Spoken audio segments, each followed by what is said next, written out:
South Korea is at a turning point in its approach to crypto taxation.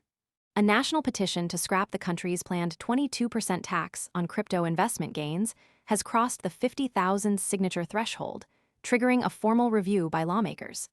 This development comes just weeks before the tax is set to take effect in January 2027.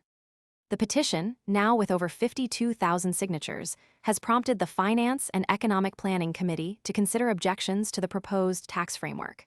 The 22% tax on crypto investment gains has been a point of contention since it was first proposed in 2021.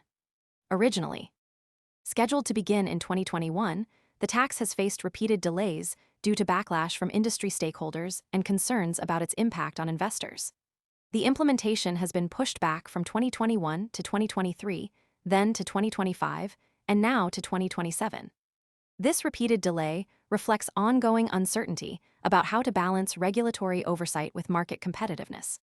Supporters of the petition argue that the 22% tax is disproportionately high compared to other asset classes.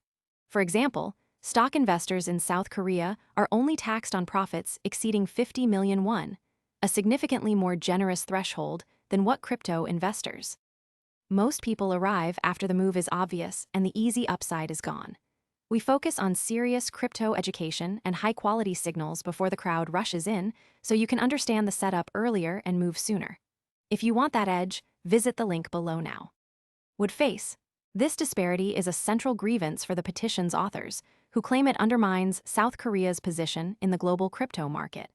The petition's success highlights growing public and industry resistance to the tax, especially as crypto activity in the country has declined.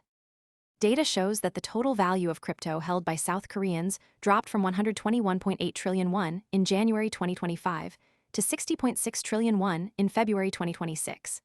Daily trading volumes on the 5 largest crypto exchanges, Upbit, Bithum, Coinon, Corbit, and Gopex, also fell from $11.6 billion in December 2025. This decline adds pressure policymakers to reconsider the tax, as it risks further deterring investment and innovation in the sector. The Finance and Economic Planning Committee now has a formal obligation to review the objections raised by the petition. While the government has not yet announced its response, the committee's actions will determine whether the tax remains in its current form or undergoes revision. The petition's authors are pushing for either a complete repeal of the tax or a significant reduction in the rate.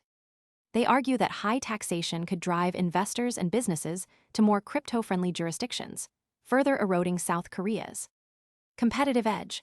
The stakes are high for both regulators and market participants. If the tax is implemented as planned, it could discourage retail and institutional investors from holding or trading crypto assets within the country. On the other hand, if the tax is revised or scrapped, it could signal a more favorable regulatory environment for crypto businesses and users. The outcome will likely influence investor sentiment and the broader adoption of crypto assets in South Korea. The next signal to watch is the Finance and Economic Planning Committee's official response to the petition. Any indication of a revision. Most people arrive after the move is obvious and the easy upside is gone. We focus on serious crypto education and high-quality signals before the crowd rushes in, so you can understand the setup earlier and move sooner. If you want that edge, visit the link below now. Or delay beyond 2027 would likely be seen as a positive development for the crypto market. Conversely, a decision to proceed with the tax as currently proposed could lead to further market uncertainty and a potential exodus of crypto activity from South Korea. The petition's success also demonstrates the growing influence of public opinion in shaping crypto policy. As the crypto market continues to evolve, the balance between regulation and innovation will remain a central issue for policymakers worldwide. South Korea's approach to crypto taxation will be closely watched as a model for other countries considering similar measures.